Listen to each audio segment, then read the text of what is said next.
อย่ามัวหลงยึดติดในยศศักดิ์อย่าเสียหลักหลงไหลในสรรเสริญอย่าทะนงหลงในลาภให้มากเกินอย่ามัวเพลินหลงในสุขจากทุกนานขอถวายความนอบน้อมแด่พระรัตนตรัยมีพระพุทธเจ้าเป็นต้นขอถวายความเคารพพระมหาเถระพระเถรานุเถระเจ้าคณะพระสังฆาธิการทั่วโลกมีพระเดชพระคุณพระธรรมเสนาบดีเจ้าคณะภาค7วัดพระธาตุดอยสุเทพเป็นต้นและขออำนวยพรแด่ท่านผู้ฟังท่านผู้ชมสาธุชนพุทธบริษัททั้งหลายวันนี้รายการพระไตรปิฎกลอยฟ้าก็ลอยมาจากวัดเจ็ดรินตำบลพระสิงห์เขต2อำเภอเมืองจังหวัดเชียงใหม่เหมือนเดิม2-3 วันมานี้พักอยู่ที่วัดเจ็ดรินแล้วก็จะพักอยู่ที่นี่ไปจนถึงวันที่19แล้วหลังจากนั้นวันที่19ก็เดินทางไปพักที่วัดดอยสัพพันยูอำเภอแม่วางจังหวัดเชียงใหม่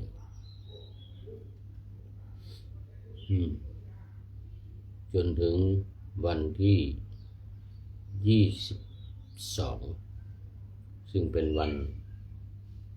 ประชุมเพลิงอาจารย์พระมหาวิษณุจารุธรรมโมอดีตเจ้าอาวาสวัดเจ็ดรินแห่งนี้ซึ่งปัจจุบันมีท่านพระครูประหลัดสุรศักดิ์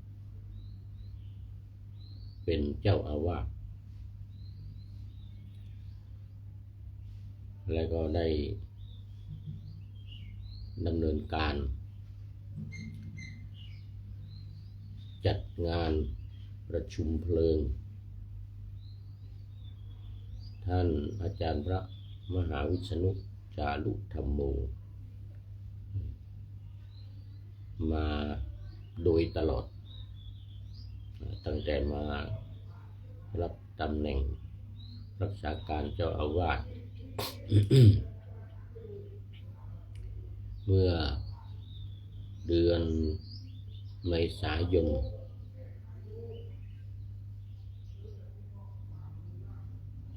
เมษาหรือพฤษภาปีที่แล้วหลังจากนั้นอีก2 เดือนก็ได้รับการแต่งตั้งเป็นเจ้าอาวาสองค์ปัจจุบันนับเป็นเจ้าอาวาสรูปที่2อาจารย์มหาวิษณุจารุธรรมโมเป็นรูปที่1นี่ก็เกี่ยวกับการประชาสัมพันธ์ในเรื่องของงานประชุมเพลิงซึ่งได้เริ่มมาตั้งแต่วันที่14ถึงวันที่19ที่วัดเจ็ดรินแห่งนี้และถึงวันที่22ที่วัดดอยสัพพันยู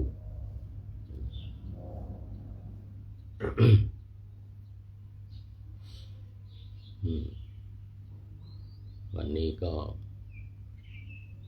ขอขอบคุณและอนุโมทนากับเจ้าภาพเมื่อคืนที่ผ่านมาคืนวันที่15 กุมภาพันธ์2569มีเจ้าภาพหลักก็คือ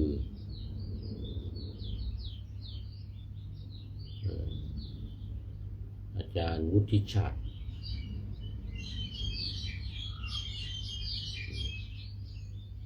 เจ้าของรายการฟัง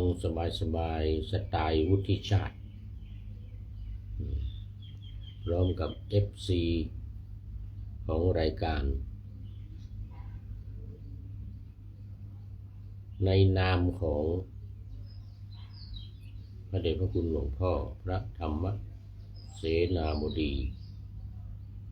อธิบดีสงฆ์วัดพระธาตุดอยสุเทพ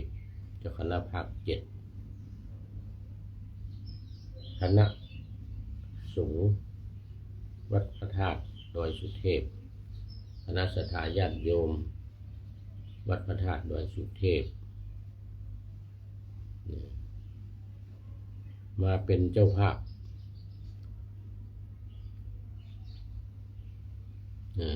ใช้งบประมาณ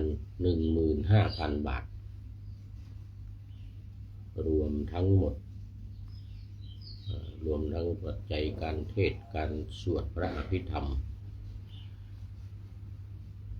แล้วก็จัดโรงทานในตอนเย็นเมื่อวานนี้มีน้ำปานะมีอาหารข้าวกล่องอะไรต่างๆเลี้ยง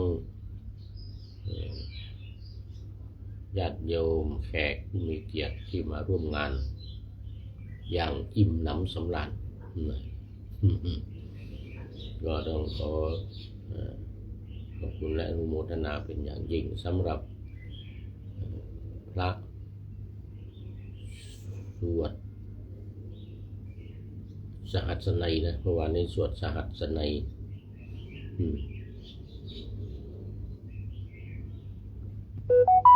และเทศก็เป็นพระวัดพระธาตุดอยสุเทพทั้งหมด เรียกว่าวัดพระธาตุดอยสุเทพเหมาว่างั้นนะ เหมาหมดเขาเรียกว่าชงเองกินเอง ชงเองกินเองคือได้นิมนต์ตู้ลุงโหน่งอดีตก็คือโหน่งอภิญญานักร้องชื่อดังจากจังหวัดสุพรรณบุรีมาบวชที่วัดพระธาตุดอยสุเทพนานแล้วน่าจะ10 กว่าปีแล้ว10 กว่าปีก็เป็นนักเทศน์ชื่อดังอีกรูปหนึ่งของวัดพระธาตุดอยสุเทพหลังจากนอกจากเทศน์แล้วว่ายังมีแหล่เมื่อคืนนี้แหล่เรื่องความกตัญญูโดยยกนิทานเรื่องโคกับเสือที่กตัญญูก็คือลูกโคมาอ้อนวอนให้เสือกินตัวเองเพื่อแสดงความกตัญญูต่อแม่เสือจะมากินแม่เนี่ยแม่ก็ไปเล่าให้ลูกฟังลูกก็วิ่งมาตัดหน้าแม่ขอให้เสือนี่กินตัวเองก็เป็น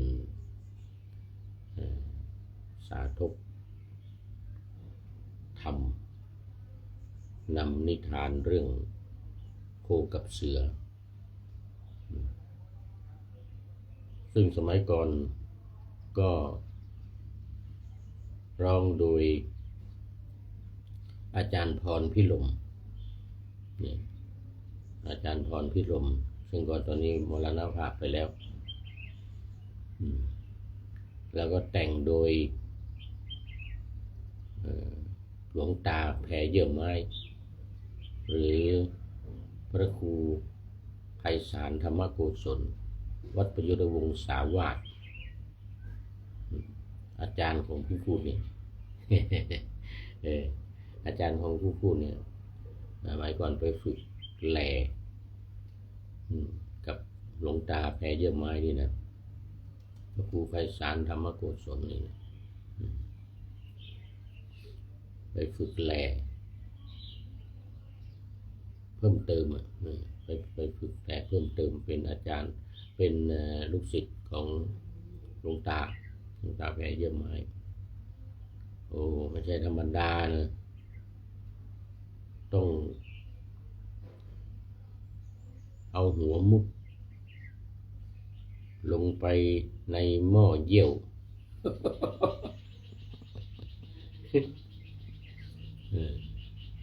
อย่าหายใจนะว่างั้นนะให้กั้นลมหายใจถ้าหายใจไม่ได้เดี๋ยวน้ำเยี่ยวจะเข้าจมูกแล้วอย่าอ้าปาก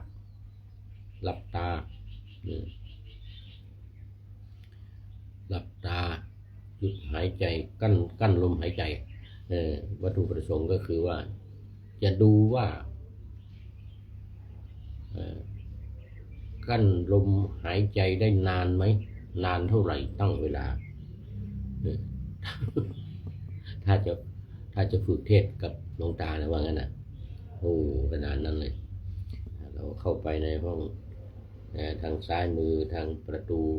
ซ้ายมือจะมีโอ่งเยี่ยวใหญ่สูงขนาดเอวนี่แหละเป็นโอ่งใหญ่เลยหลวงตาจะเยี่ยวใส่ในนั้นแล้วก็เอาผลไม้มีมะขามป้อมหรืออะไรนะดองเอามาดองนะมะม่วงหรือเขาเรียกบ้านเราเรียกบันนะนะภาษาไทยอะไรนะเอามาดองในโอ่งเยี่ยวนี่นะโอ่งเยี่ยวหลวงตาเนี่ยนะดองถ้ามันดีแล้วก็เอาออกมาไว้ใส่น้ำเชื่อมในขวดในโหลอะไรก็ตามเมื่อดองเสร็จเรียบร้อยเนี่ยเอามาใส่น้ำเชื่อมคือน้ำตาลน้ำเชื่อมใส่ไว้แล้วก็กินเอากินมีพระอาจารย์มหาเดินผ่าน เดินผ่านหน้าห้องนี่นะโอ้ตอนนี้ขอต้อนรับ FC ตัวจริง สุริยันท่านสุริยันคำปากราบนมัสการครับพระอาจารย์เมื่อคืนกลับมาถึงวัด4 ทุ่มครับผม เลิก3 ทุ่มกว่า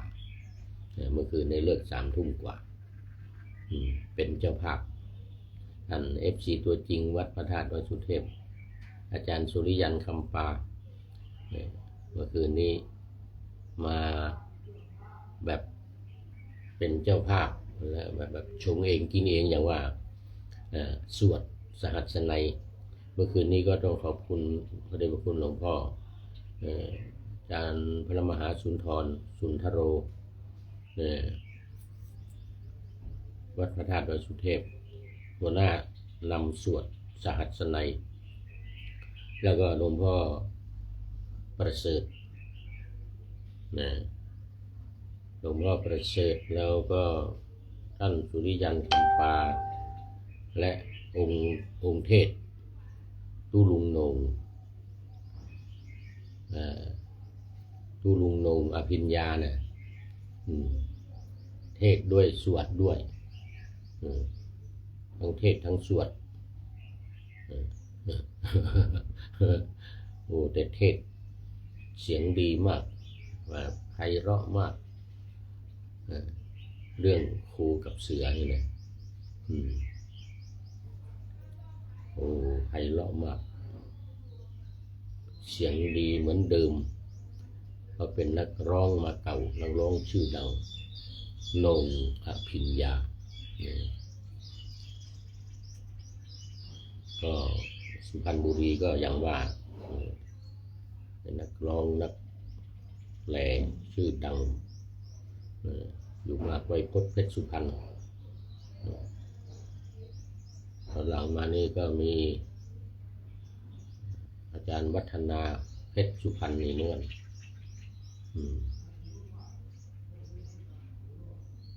ก็เยอะเพชรสุพรรณเนี่ย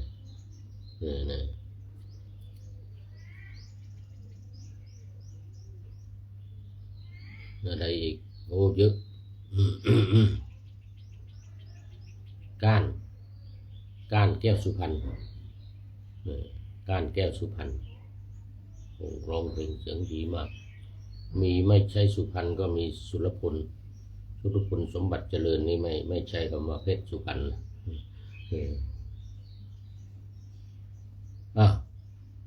ก็สุเทศด้วยแล้วก็สวดด้วยสวดทำนองสหัสนัยเพราะมากจะเสียทียาวไปหน่อยยาวไปหน่อยก็ไม่เป็นไรทั้งเทศทั้งสวดทั้งเป็นเจ้าภาพเหมาหมดว่างั้นนะอาจารย์วุฒิชาติหรืออาจารย์บุญช่วยคำปันอาจารย์วุฒิชาติคำปันเจอหน้าปุ๊บวันนี้เหมาหมดว่างั้นเหมาหมดทั้งเจ้าภาพ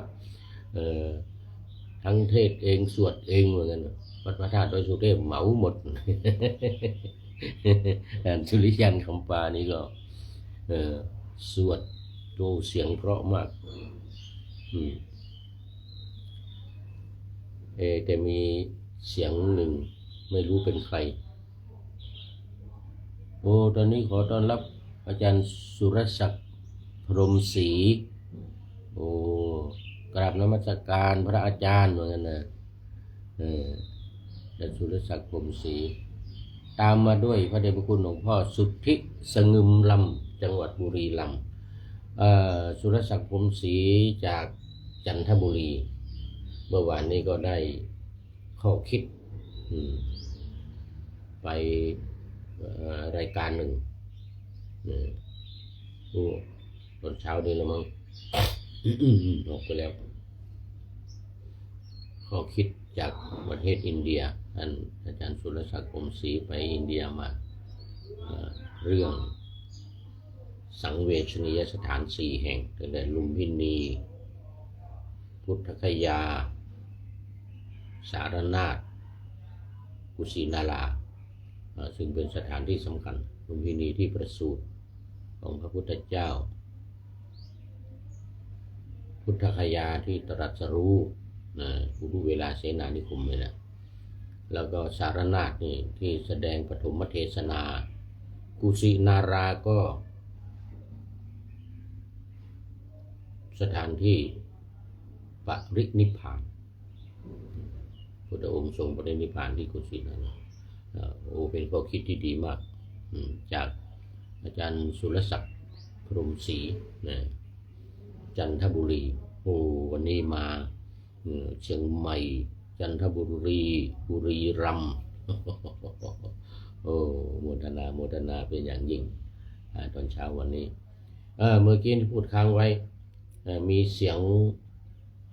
ผิดออกเสียงผิดเป็นภาษาไทยปนบาลีมานิดหน่อยแต่ก็ไม่เป็นไรมีคือที่ปัตไตนะที่ปัตไตยังเลยนะได้ยินเสียงออกมาเป็นเตยยังเนี่ยเป็นเตยที่ปัตเตยยัง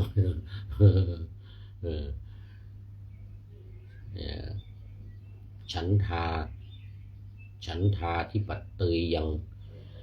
คือเตยเนี่ยมันเป็นภาษาไทย ภาษาบาลีเนี่ยไอยะเนี่ยจะออกเสียงเอาให้ออกเสียงสองอย่างไอยะกับเอยะเนี่ยถ้าจะออกเป็นทิปเตยะอย่างนี้ก็ได้ทิปเตยังหรือฉันทาทิปไตยังแต่ก็หลายรูปออกเป็นไตยังหมดแต่ว่ามันมีเสียงแพรมมา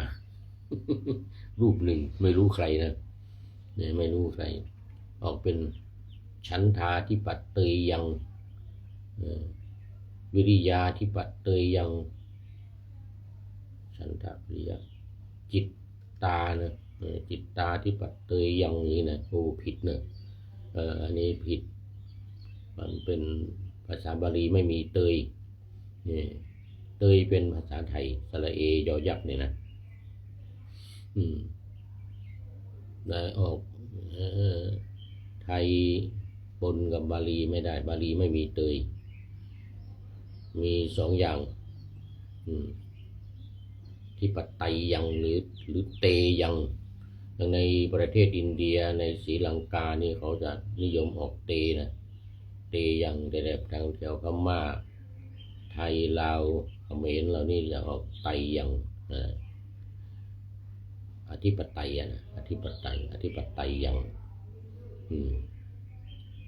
หรืออย่างอื่นๆก็เหมือนกันมักจะมีออกเสียงผิดโน่นคำว่าทักขิไนโยอาหุไนโยปาหุไนโยทักขิไนโยนี่นะมักจะมีออกเสียงผิดว่าเป็นทักขิเนยโยปาหุเนยโยอัญชลีกัลนีโยเนาะอันนี้ผิดนะอันนี้ผิดมักจะได้ยินบ่อยอาหุเนยโยปาหุเนยโยทักท้วงหน่อยออกบาลีให้เป็นบาลีจริงๆให้เป็นบาลีอย่าให้เป็นไทยอย่าให้เป็นบาลีไทย ให้เป็นบาลีไทยเห็นสระเอกับยอยักษ์จะออกเป็นเอยนะออกเป็นเอยออกเป็นเตยโอ้นี่เสียหายมากนะ ต้องพยายามหน่อยวันหน้าสวดพระเดชพระคุณหลวงพ่อออกถูกหลวงพ่ออาจารย์พระมหาสุนทรสุนทโลหลวงพ่อต้องเตือนทีมงานหน่อยนะเนี่ย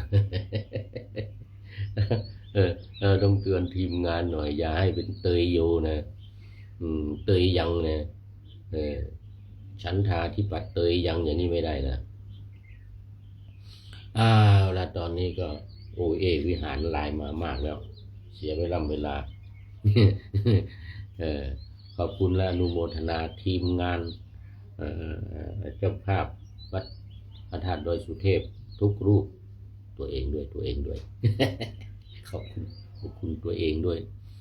ในนามของวัดพระธาตุดอยสุเทพ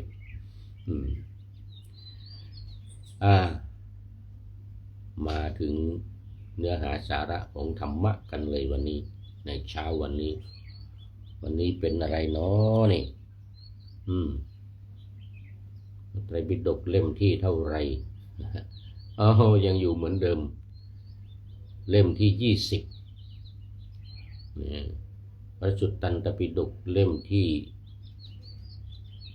12อังคุตตรนิกายเอกนิบาตทุกกนิบาตติกนิบาตคือเอามันอยู่ในเล่มสุดพระสูตรเล่มที่12มาแล้วผ่านมาแล้วแต่ว่าในเล่มที่20นี้เป็นชั้นอัตถกถามีเนื้อความที่มาในพระสุตตันตปิฎกด้วยแล้วก็มีอัตถกถาด้วยหน้าข้อที่149 149แล้วหน้าที่เท่าไหร่เดี๋ยวก่อนต้องดูก่อนมั่วไม่ได้นะมันต้องตรงถูกต้องสมัยก่อนตอนจัดรายการใหม่ๆเมื่อ20 กว่าปีมาแล้วเนี่ยนะคือเราก็ท่องดูเอาแล้วก็มาพูดเลยนะเขาก็มีคนทักท้วงมาว่าโม้ว่าไปเรื่อยอยู่งั้นนะหน้านั้นหน้านี้โดยไม่มีหลักฐานเหมือนกันนะต่อมาก็จึงต้องเอามาอ่านให้ฟังเลยว่าเนี่ยอยู่หน้านี้นี่ไตรปิฎกอยู่นี่อยู่หน้านี้นี่มาวันนี้เล่มที่20นะบรรทัดที่นี่ต้องมีบรรทัดด้วยบรรทัดที่675ถึง752หน้าที่30ถึง33นี่ต้องอย่างนี้ต้องอย่างนี้ไม่งั้นว่าเราโม้อีกเราโม้อีกว่าเราอะไรเขาเรียกว่ามั่วว่ามั่วว่าผู้มั่วไปทั่วนั้นคนไม่ได้เห็นก็ไม่น่าเชื่อว่างั้นนะคนไม่ได้เห็นก็ไม่รู้จะว่ายังไงมันไม่ได้เปิดพระไตรปิฎกตามไม่ได้เปิดดูก็ไม่รู้จะว่ายังไงว่างั้นนะเพราะฉะนั้นควรที่จะเอามาอ่านยืนยันเป็นหลักฐานคนฟังจะได้เชื่อสนิทว่าสมัยก่อนนี่ท่องนะจะเอาเรื่องอะไรก็ท่องแต่หน้าพระไตรปิฎกว่าอยู่ในเล่มไหนหน้าที่เท่าไหร่บรรทัดที่เท่าไหร่อย่างเงี้ยห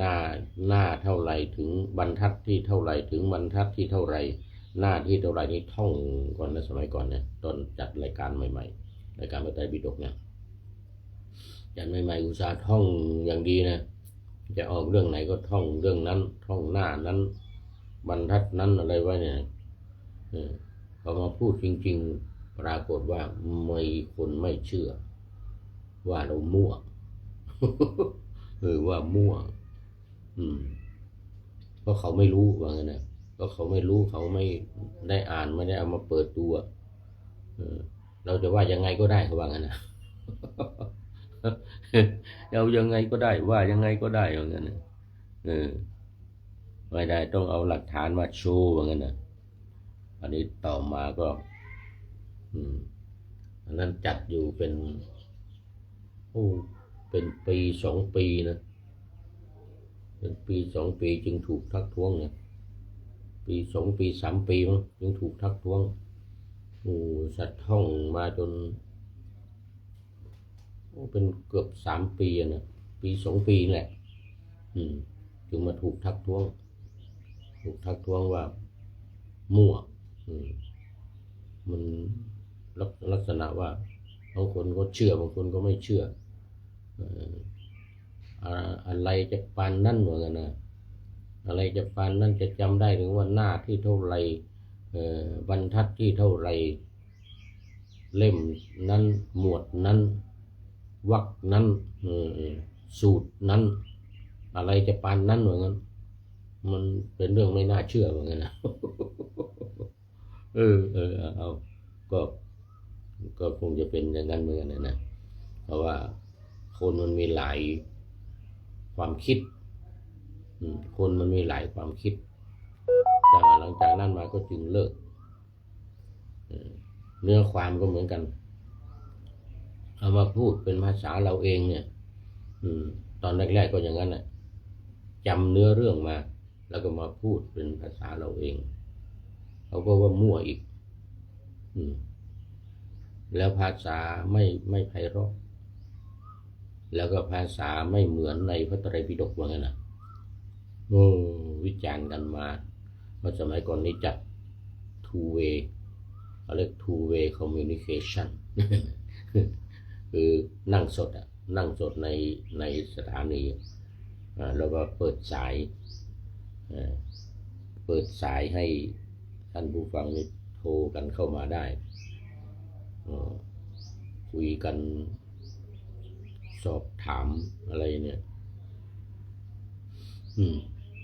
ในเวลาที่ออกอากาศเลยเนี่ยสมัยก่อนนี่จัด4 ทุ่มกลางคืนนะ4 ทุ่มถึงตี 3 4 ทุ่มถึงตี 3นั่งจัดพักนิดหน่อยคือได้ประมาณสัก55 นาทีนี่นะได้จัดไป55 นาทีนี่ก็พักช่วงพักนี่ก็เปิดเพลงหรือเปิดเพลงนั่นแหละหรือดนตรีเปิดเพลงหรือดนตรีธรรมดาตอนหลังมานี่มีเพลงที่แต่งเองเนี่ยนะแล้วก็เอาไปให้นักร้องนี่ที่พูดเมื่อกี้เนี่ยตุลุงโหน่งอภิญญาเนี่ยนะสมัยนั้นนะให้ตุลุงโหน่งอภิญญานี่แหละเป็นคนร้องให้เป็นคนร้องแล้วก็บันทึกเข้าดนตรีที่สตูดิโอมันจะมีดนตรีเปิดดนตรีโดยไม่ต้องไปใช้เครื่องแห่นะมันมีดนตรีเปิดแล้วก็ร้องคลอไปตามจะเอาทำนองไหนยังไงเรานี่เป็นคนแต่งเนื้อธรรมะเนี่ยนะแต่งเนื้อธรรมะเป็นเพลงเสร็จแล้วก็ให้ตุลุงโหน่งเนี่ยร้องอันนั้นเป็นคารวะน้องเสียงดังชื่อดังก็5 นาทีเนี่ยเราเปิดได้2 เพลงเพราะบางเพลงมันก็3 นาทีบางเพลงก็2 นาทีถ้าเพลง1 2 นาทีเพลง1 3 นาทีก็5 นาทีพักดื่มน้ำพักน้ำล้างหน้ามันตอนกลางคืนเนี่ยมันง่วงพอได้55 นาทีหรือ50ขึ้นไปเนี่ยนะ50 นาทีขึ้นไปเนี่ยบางทีก็50 นาทีก็พักละเนี่ยเปิดเพลง2 เพลง3 เพลงแล้วก็เอาต่ออีกเนี่ยพูดต่ออีกเป็นยกใช่ไหม4 ทุ่มนะ5 6 1 2 3 5 ชั่วโมง5 ชั่วโมงพัก4 ครั้ง5 ชั่วโมงแล้วก็ก่อนจะจบแต่ละครั้งนี้ก็เปิดสายให้ผู้ฟังเนี่ยโทรกันเข้ามาประมาณ10 นาทีนะ5 ถึง 10 นาทีโทรกันเข้ามาพูดคุยสอบถามอาจจะเป็นปัญหาสารพันถามกันพูดคุยกันโอ้สนุกดีนะไม่หรือไม่ก็เรื่องที่กำลังดำเนินการอยู่สูตรใดสูตรหนึ่งนะยังไม่เข้าใจก็ถามมากันเนี่ยอย่างนี้นะ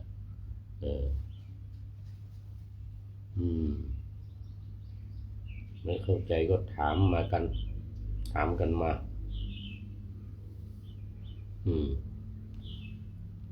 เอาละ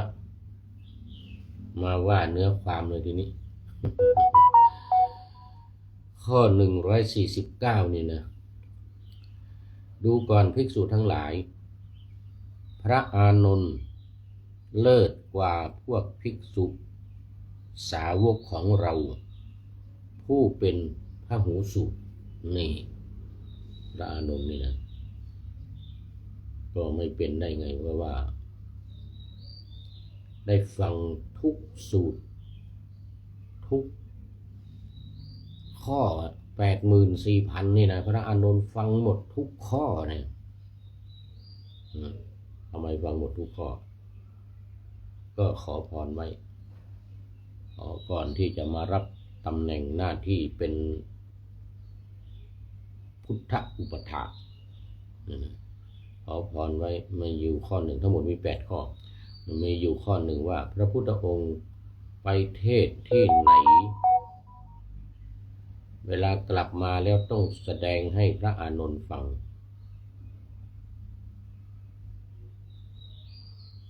ขนาด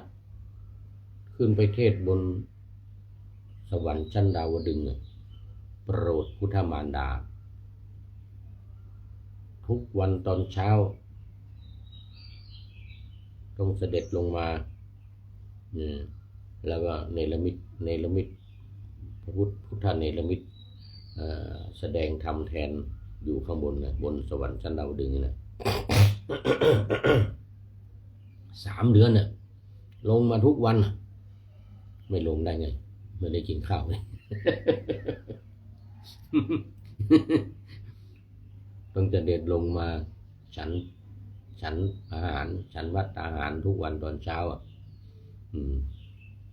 บางทีก็ไปบิณฑบาตเองนู่นกุรุทวีปนู่นไม่ได้บิณฑบาตในเมืองคนนี่นะนู่นไปบิณฑบาตในกุรุทวีปนู่นหรืออุตรทวีปที่อยู่ทางด้านเหนือนะหรือกุรุทวีปก็ได้อยู่ทิศตะวันออกมันมีเป็นแต่ละทิศทิศตะวันตกทิศตะวันออกทิศเหนือทิศใต้นะมีทวีปอื่นนะไม่ใช่ทวีปนี้ไปบิณฑบาตโนกุรุทวีปนะอุตรทวีปมาฉันหรือถ้าไม่ไปบิณฑบาตก็พระอานนท์นี่แหละพระอานนท์พระสารีบุตรไปบิณฑบาตมารอไว้ประมาณสัก9 โมง 10 โมงเช้านี่นะก็มาฉันพระอานนท์หรือพระสารีบุตรนี่ก็บิณฑบาตอยู่แล้วบิณฑบาตมาก็มาฉันถวายพุทธองค์ด้วยแล้วก็แสดงพระอภิธรรมที่แสดงบนสวรรค์ชั้นดาวดึงส์ให้พระอานนท์ฟังแล้วก็สารีบุตรด้วยสารีบุตร ทุกวัน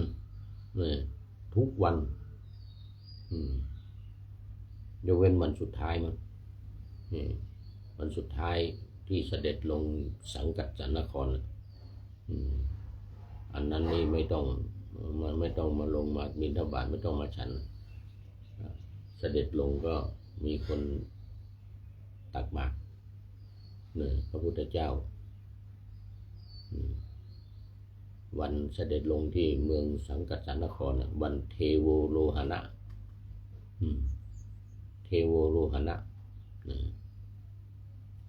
วันพระพุทธเจ้าเปิดโลกอันนั้นไม่ลงที่ต้นปาริชัตนะไม่ลงที่แสดงให้กับอานนท์กับสารีบุตรตอนสุดท้ายก็มาแสดงให้อานนท์กับสารีบุตรฟังที่วั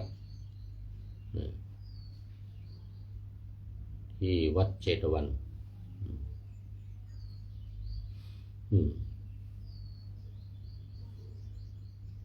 พระอานนท์ก็จึงได้รับการยกย่องเป็นเอตทัคคะทางด้านเป็นพหูสูตรยิ่งกว่าสาวกของเราทุกองค์ว่างั้นนะแม้สารีบุตรแม้มหากัสสปะแม้ใครก็ตามเป็นพหูสูตรอันดับ 1อานนท์นี่นะดูก่อนภิกษุทั้งหลายอานนท์เลิศกว่าคำว่าเอตทัคคะแปลว่าเลิศนะเลิศกว่าพวกภิกษุสาวกของเราผู้เป็นพหูสูตรมีองค์เดียวค คือพระอานนท์คนอื่นไม่ใช่ไม่มีนะพหูสูตรมี แต่ว่าอานนท์เลิศกว่าพระอานนท์นี่เลิศกว่าตอนนี้เราอยู่ในเอกนิบาตนะเอกนิบาตก็พูดถึงเรื่องของเอตทัคคะวันนี้พหูสูตรในความเป็นพหูสูตรก็คือพระอานนท์พุทธอุปถากทำไมเดี๋ยวทำไมจึงต้องมาแสดงแก่อานนท์หนึ่งอานนท์ขอพรไว้สองพรอีกข้อหนึ่งมีว่าขอไม่ไปในที่นิมนต์ไม่ตามพระองค์เสด็จไปไหนไปรับไทยทานที่ไหนไปเทศที่ไหนไปอะไรที่ไหนเนี่ยทั้งนั้นอ่ะไม่ตามเพราะว่ากลัวคฤหานินทาว่าพระอานนท์ไปแอบกินกับพระพุทธเจ้า ไม่เอาเหมือนกันนะขอพรไว้ไม่ไปในที่นิมนต์ที่พุทธเจ้าไปนะยกเว้นไปกันเป็นหมู่ไปกันเป็นหมู่หรือระหว่างการเดินทาง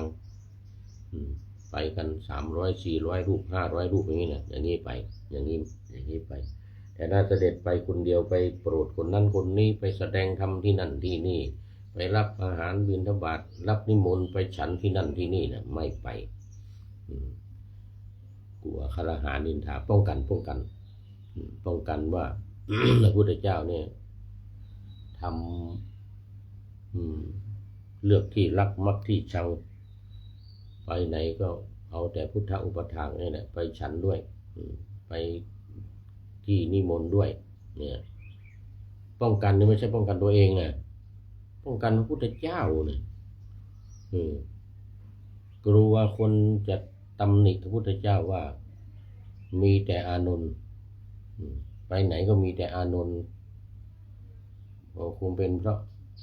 อานนท์เป็นพุทธอุปถากหรือเพราะอานนท์เป็นน้องชายไม่ใช่น้องเกิดพร้อมกันเป็นหลานมั้งเดี๋ยวอานนท์เป็นลูกของใครเกิดพร้อมกันอายุเท่ากันเนี่ยอมิโตธนะโทโตธนะหรือคนใดคนหนึ่งในสกยวงศ์นี่แหละจนลืมไปแล้ว อานนท์นี่นะเนี่ยเลยเป็นเลิศกว่าภิกษุทั้งหลายทุกองค์ในพระพุทธศาสนา ในพุทธศาสนานี่ทุกองค์เลยอานนท์เป็นเลิศกว่าเลยด้านพหูสูตรก็คือได้ฟังมากพหูสุตตะพหูสุตตะได้ฟังมากภาษาไทยเราเรียกว่าพหูสูตรพระอานนท์เลิศกว่าพวกภิกษุสาวกของเราผู้มีสตินี่ อันดับสองเป็นผู้มีสติ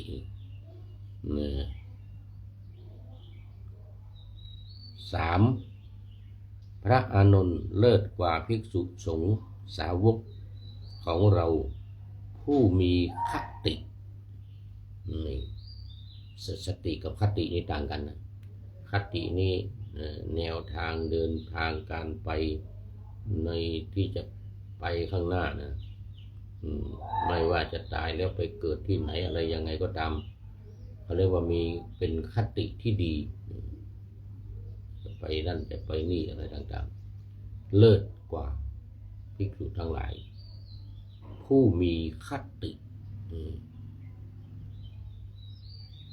ไปก็ไปทางดีทางนั้นไม่ไปทางไม่ดียิ่งพระอานนท์นี่ก็ตอนนั้นเป็นพระโสดาบันเป็นโสดาบันยังไม่เป็นอรหันต์นะยังเป็นโสดาบันแต่มีคติที่ดีแล้วมีทางไปที่ดีแล้ว ไม่ไปทางชั่วไม่ไปทางเสียแน่นอนอันนี้เรียกว่ามีคติเป็นเลิศกว่าภิกษุสาวกของเราผู้มีคติ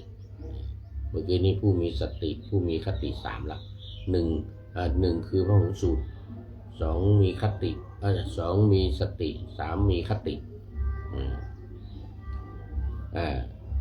อาละทีนี้พระอานนท์เลิศกว่าภิกษุสาวกของเราผู้มีความเพียรนั่นเห็นไหมมีความเพียรอีกก็เลิศกว่าภิกษุทุกรูปมีความเพียรมากพยายามมากจึงเป็นผู้ที่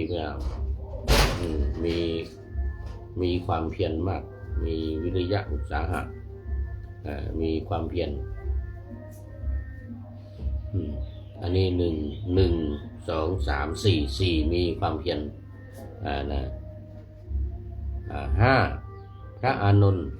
เลิศกว่าพวกภิกษุของเราผู้เป็นอุปถากนี่แน่นอน นี่แน่นอนละเป็นอุปถากนี่นะเพราะว่าทรง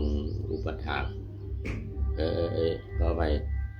เป็นผู้อุปถากพระพุทธเจ้าก่อนหน้านั้นมาเนี่ยมันก็มีหลายรูปคือไม่ได้ตั้งเป็นทางการหรอกแต่ว่าใครอยากจะอุปถากก็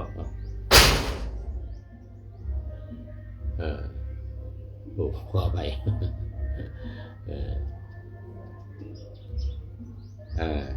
ลุงสอนมา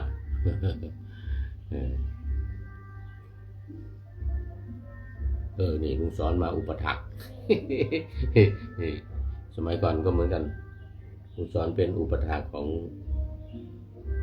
อาจารย์มหาวิษณุพอมาที่นี่ก็ลุงสอนคอยดูแลเรื่องน้ำเรื่องอะไรต่างๆน้ำเรื่องไฟเมื่อกี้ก็ลุงสอนเข้ามาเลยปิดประตูเสียงดังหน่อยเอามามีกี่อย่างเนี่ย1 2 3 4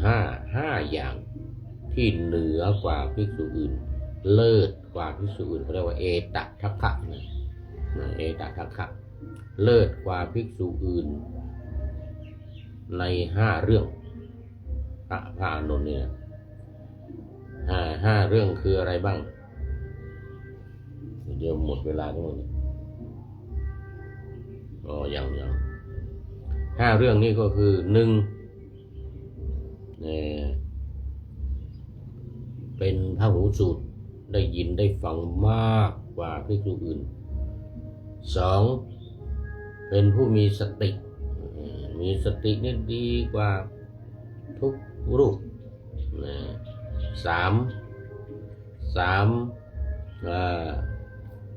มีคติทางไปที่ดีกว่า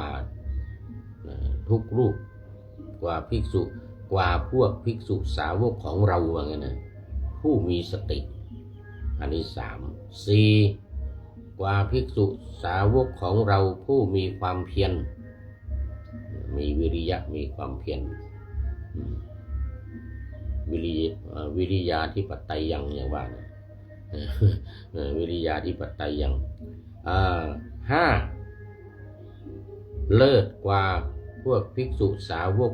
ของเราผู้เป็นอุปถัมภ์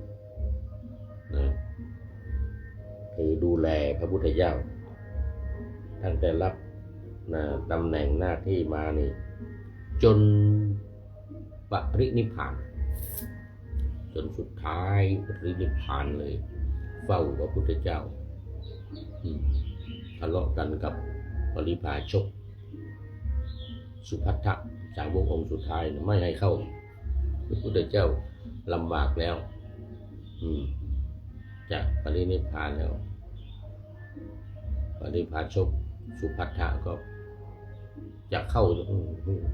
ทะเลาะกันพุทธองค์ก็จึงทรงอนุญาตให้ สุภัททะเข้ามาเธอจะเป็นสาวกองค์สุดท้ายว่างั้นนะพุทธเจ้าขนาดใกล้จะปรินิพพานแล้วเนี่ยยังทรงมีเมตตาเพราะว่าเป็นสาวกองค์สุดท้าย นี่คือพระอานนท์วันนี้พูดถึงเรื่องของเอตทัคคะอย่างว่ามีเป็นเลิศเป็นหนึ่งก็มีรูปอื่นๆด้วยต่อจากพระอานนท์นี่ก็มีพระอุรุเวลกัสสปะอุรุเวลกัสสปะที่อยู่อุรุเวลาเสนานิคมนะเป็นหัวหน้าเนี่ยสาวกเป็นหัวหน้าลูกศิษย์300เนี่ยนะเป็นเลิศกว่าพวกภิกษุของเราผู้มีบริษัทมากนี่ผู้ที่มีบริษัทมากกว่าใครอื่นนี่นะก็คืออุรุเวลกัสสปะที่พระองค์เสด็จกลับจากพาราณสีแล้วก็มาโปรดอุรุเวลกัสสปะนาทีกัสสปะน้องคนที่2พยากัสสปะน้องคนที่3เจ้าหน้าที่หมดเลยมี300น้องคนที่2มี300และน้องคนที่3ขยากัสสปะมี200คนมีบริษัทมากนี่คำว่าบริษัทไม่ใช่ว่าเฉพาะ100 500 200 300 200นี่นะคือยังมีคนอื่นๆที่อุปถัมภ์อุปถากที่ดูแลที่ฟังเทศที่มาในสำนักสมัยก่อนนั่นนะอีกจำนวนมากทั้งผู้หญิงทั้งผู้ชายผู้หญิงก็จำนวนมากที่มีความเลื่อมใสศรัทธาและมาเป็นเคารพนับถือมาฟังเทศมาเป็นสาวกมาเป็นผู้ติดสอยห้อยตามตั้งแต่บวชเป็นปริพาชกมานะเป็นเจ้าลัทธิมาแล้วพอได้มาบวชในพระพุทธศาสนาตอนนั้นมี500ก็จริงแต่ว่าคนอื่นๆบริษัทบริวารที่ติดตามอุรุเวลกัสสปะมาอีกจำนวนมาก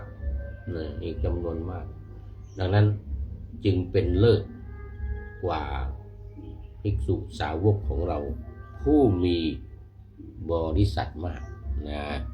ต่อมาพระกาลุทายี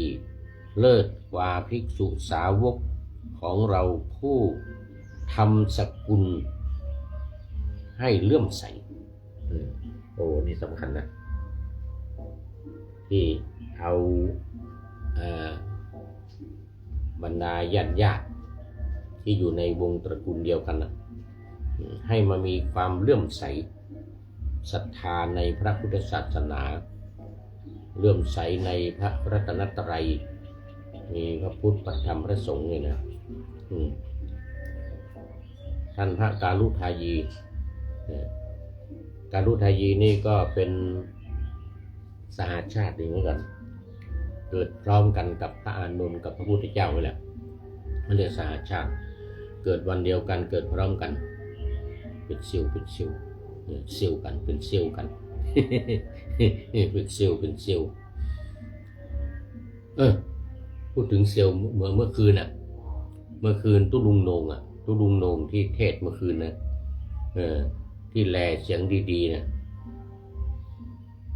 เป็นเซลกันอายุเท่ากัน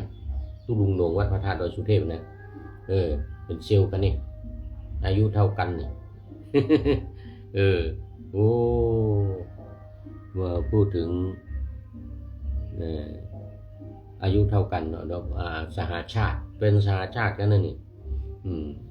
ตุลุงโหนงที่เทศเมื่อคืนนะที่แลเสียงดีๆเมื่อคืนนี้แลเรื่องโคกับเสือนะอายุเท่ากันสหชาติมีเยอะอยู่ที่เชียงใหม่ลำพูนนี่นะเจ้าคณะจังหวัดลำพูนนี่พระเทพรัตนนายกนี่ก็เซลกันนะอายุเท่ากันรองเจ้าคณะจังหวัดเชียงใหม่วัดพระสิงห์พระเทพขออภัย เนี่ยพระเทพ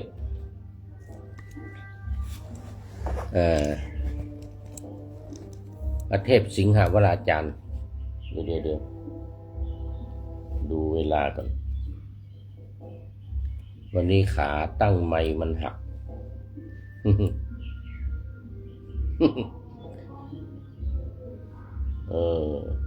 ใกล้จะหมดเวลาพอดีเลยขาตั้งไมค์หักก็เลยเอามาวางแล้วเอาหมอนมาทับแล้วหมอนมันหลุด หมอนหลุดเลยเนี่ยใกล้จะหมดเวลาพอดีนี่หมอนหลุดหมอนที่เอามาวางทับไว้ข้างหลังเนี่ยมันหลุดไปโน่นแล้ว เอามาหมดเวลาพอดีเอาแค่นี้ยังมีอีกจำนวนมากเดี๋ยววันต่อไปจะได้เอามาต่อเอาถึงแค่การุทายีก่อนการุทายีอมาตย์จึงไปบวช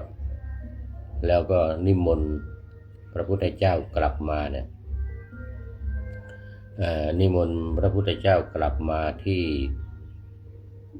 เมืองกลับมากบิลพัสกลับมากบิลพัสต้องขอไปต้องเอามือจับไว้แล้วตอนนี้หมอนมันหลุดไปแล้ว การุทายีถึงการุทายีจำไว้เดี๋ยววันต่อไปยังมีอีกเยอะเนี่ยข้อ